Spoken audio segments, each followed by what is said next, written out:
বাংলাদেশের রাজনীতি আর বিশেষ করে বিয়ানীবাজারের রাজনীতি ব্যতিক্রম। আপনারা দীর্ঘদিন থেকে জানেন, আপনারাও উপভোগ করেন। আমাদের রাজনীতির মাঝে সামাজিকতা, রাজনৈতিক বন্ধন, আত্মীয়তা সবগুলা বিদ্যমান। এখানে আওয়ামী লীগ, বিএনপি, অন্য রাজনৈতিক সংগঠন সবের মধ্যে একটা মিল মোহাম্মত, একটা সম্পর্ক, দৃঢ় সম্পর্ক রয়েছে। আমরা চাচ্ছি, আমরা গতকালকে বিয়ানীবাজার উপজেলায় যে ঘটনাগুলো ঘটেছে সেই জন্য দুঃখ প্রকাশ করছি। এই ধরনের ঘটনা আমরা উপজেলা বিএনপি পরিবার কোনো অবস্থায় আশা করে নাই। আমরা আশা করব আপনাদের মাধ্যমে যে মেসেজটা আমরা পৌঁছানো, বিয়ানীবাজারের প্রত্যন্ত অঞ্চলে আপনারা এই মেসেজটা আপনাদের মধ্যে পৌঁছবে, যাতে করে পরবর্তী সময় এখন থেকে আর যেন কোনো অবস্থায় কোনো জায়গায় যেন এই রাহাজানি না হয়।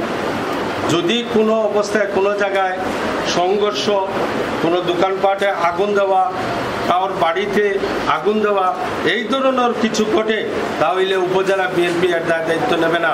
আমি আমাদের অন্য রাজনৈতিক সংগঠনের প্রতিও আমি আকুল আহ্বান জানাচ্ছি, ওনারাও ওনাদের নেতাকর্মীকে সতর্ক করে দিবেন। কারণ বিয়ানীবাজার একটি আলাদা জায়গা, এই জায়গা বাংলাদেশের রাজনীতি অঙ্গনের ব্যতিক্রম জায়গা। এই জায়গার জন্য আমাদের সবের অত্যন্ত আন্তরিকতা, ভালোবাসা, এর মধ্যে যেন আমরা সব চালিয়ে যেতে পারি। বিয়ানীবাজার উপজেলার সর্বশ্রেণীর জনসাধারণকে জানাইতে চাচ্ছি যে উপজেলা বিএনপি পরিবারের পক্ষ থেকে আপনারা অত্যন্ত এইটুকু মনে রাখবেন, বাংলাদেশ জাতীয়তাবাদী দল তাদের নেতাকর্মী এই বিয়ানীবাজার উপজেলার প্রত্যন্ত অঞ্চলে অবস্থান করছে। তাদেরকে তো আমরা দলীয়ভাবে আগেই মেসেজ দিয়েছি এবং আপনাদের মাধ্যমেও মেসেজ দলীয় নেতাকর্মী, সাধারণ সমর্থক তাদেরকে মেসেজ দিচ্ছি এবং বিয়ানীবাজারবাসীকেও মেসেজ দিচ্ছি যে বিয়ানীবাজার একটি আলাদা উপজেলা। এই জন্যই আমি বলবো, এখানে রাজনৈতিক সহিংসতা অনেক জিনিস এইটা বিগত দিন হয় নাই। কারণ একটাই, যে এখানে সামাজিক বন্ধন, ইসলামী মূল্যবোধটা সবচেয়ে বেশি। ইসলামী মূল্যবোধ এবং সামাজিক বন্ধন থাকায় বিয়ানীবাজার উপজেলা খুবই নিরাপদ।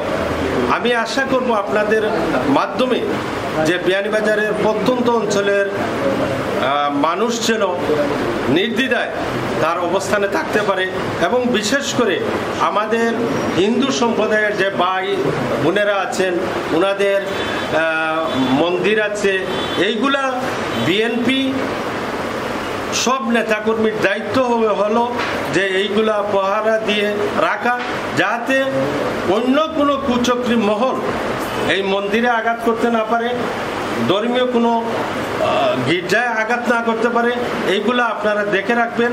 সাংবাদিক ভাইয়েরা আপনারাও চোখ মুখ খুলে রাখবেন, যাতে করে দুষ্কারীরা যেন কোনো অবস্থায় বিয়ানীবাজারের কোনো জায়গায় কোনো জিনিস নষ্ট না করতে পারে।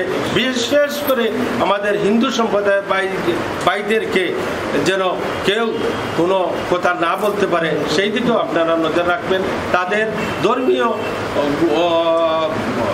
মন্দিরগুলা সহ সবগুলোর প্রতি আপনারা খেয়াল রাখবেন। নতুনভাবে স্বাধীন হয়েছে, সেই হিসাবে পরবর্তী করণীয় কি, আমরা দেশের সারা মানুষের, ছাত্র জনতার, আমরা রাজনৈতিক দলগুলো বিশেষ করে সেই উদ্দেশ্য নিয়ে আমরা আপনাদের আজকে ডাকছি।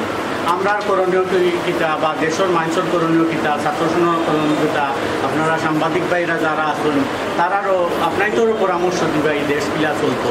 ওই উদ্দেশ্যে আপনাদের আমরা আনছি। আমরা সাধারণ মানুষ, এখনও সারা দেশের মানুষ আতঙ্কিত, পুরা বিয়ানীবাজারের মানুষ আতঙ্কিত। স্বাধীনতার পর অনেক গল্প কাহিনী শুনেছি, আর আজকে থেকে 16 বছর থেকে আমরা যে দিনগুলা পার করছি ভাষায় প্রকাশ করার মতো নয়।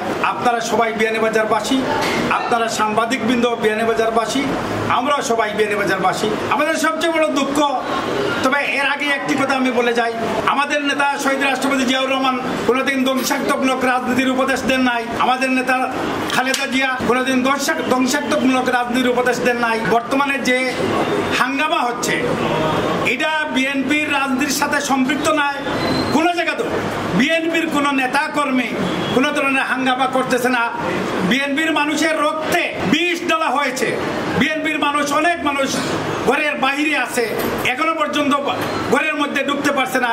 এরপরেও আমরা প্রত্যেক নেতাকর্মীকে অনুরোধ করছি এবং এখনো করে যাচ্ছি যে আমরা যেন এদেশের সম্পদ নষ্ট না হয়, সরকারি কোনো সম্পদগুলো নষ্ট না হয়। কারণ বিগত সরকারে আমাদের রক্ত চুষে খেয়েছে, বিগত সরকারে আমাদের মা বোন জান মাল সব ইজ্জত লুণ্ঠন করেছে। আমরা যেন পরবর্তীতে, আমরা আজকে এখনো আসি নাই, যদি আসি আমরা যাওয়ার পর আবার যেন আমাদেরকে কেউ গালি না দেয়, আমাদেরকে কেউ ছাদাবাজ না বলে, আমাদেরকে খুনি না বলে। এই দিক বিবেচনা করে আমি সবাইকে উদাত্ত আহ্বান জানাবো, আমাদের বিএনপির নেতা কর্মীরা কোন ধরনের ধ্বংসাত্মক কাজে লিপ্ত থাকবেন না এবং আগামীতে কিভাবে দেশ চলবে না চলবে আমাদের নেতা তারেক রহমান আমাদেরকে উপদেশ দিবেন।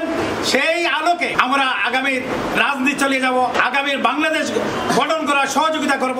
দীর্ঘ 15 বছর 7 মাস অতিবাহিত হওয়ার পর বাংলাদেশ একটি রাহুল কবল থেকে মুক্ত হয়েছে গত করল। সেই আলোকে বিয়ানীবাজারে যে সমস্ত ধ্বংসাত্মক কার্যকলাপ হয়েছে সেটার সাথে বাংলাদেশ জাতীয়তাবাদী দল বিয়ানীবাজার উপজেলা শাখার কোনো সম্পৃক্ততা নেই, কোনো সংঘর্ষতা নেই। আমরা শান্তি দেশে বসবাস করতে চাই এবং আমাদের মাঝে শান্তি অবলম্বন করেই আমরা চলাফেরা করতে চাই। কে বা কারা কালকের এই উচ্ছৃঙ্খল ঘটনা ঘটিয়েছে সেটা আমাদের বোধগম্য নয়। প্রশাসনে আক্রমণ করেছে বা বিভিন্ন জায়গায় আক্রমণ করেছে, দেশের সম্পদ নষ্ট করা, আমার জাতীয় সম্পদ নষ্ট করা, সেটা বিএনপির কোনো লক্ষ্য নয়, বিএনপির কোনো উদ্দেশ্য নয়। প্রিয় ভাইয়েরা, আপনাদের কাছে আমার অনুরোধ, আপনারা জাতীয় সম্পদ নষ্ট করবেন না। সেই সম্পদ আমার, আপনার, আমাদের বাংলাদেশের সকলের। কারণ সম্পদটা আমরা ধ্বংস করলে আবারও আমাদের ট্যাক্সে সেই সম্পদ গঠন করা হবে। সরকার তার নিজস্ব কোনো তহবিল থেকে আনবে না, সেই সম্পদ পুনর্গঠন করবে না।